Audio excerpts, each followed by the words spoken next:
I've heard it said that if you haven't been sued, it's because you're not doing any business.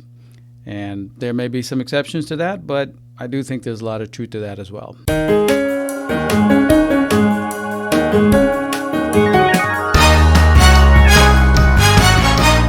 Now, when you find yourself in a dispute, you have a decision to make about the type of attorney you want to represent you. And different people go for different styles of attorney. So, for example, you're probably upset about the situation. You may want that bulldog attorney who's going to go in there and say all the things that you want said and try to dominate, right? That's understandable. And you will be able to find that kind of attorney, and you may find it cathartic, satisfying to have somebody mirroring your emotion and really trying to dominate the other side. And if that's fine, if that's what you're in it for, then that's what you should do. You need to look for that kind of attorney. Now, if you take that route, well, you can be sure that you're going into litigation, and that's good for business, or at least it's good for the lawyer's business. Now, the way it's actually supposed to work in most cases is that, you come and talk to the attorney and you lay out the story with all your biases, all your emotion, and your spin on the facts. It'd be great if you could be objective about it, but it's okay either way. And then a good lawyer will look for the path, the most efficient path to get you the best result.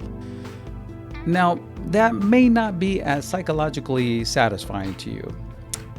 The lawyer who's looking out for your best interest, I don't want to say he will tell you you're wrong, but might point out some weaknesses in your case.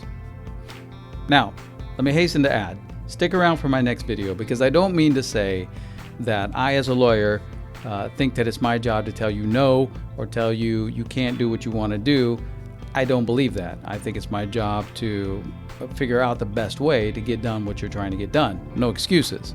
However, if we're talking about disputes, then taking the Chuck Norris, or if you're younger, Jack Reacher, The Rock, taking that kind of approach is probably not going to get you the best result. I mean, I know it works great on TV and in the movies, but let's face it, the judge is not going to be impressed with your martial arts. In fact, really what it's going to do is make the process much longer and much more expensive.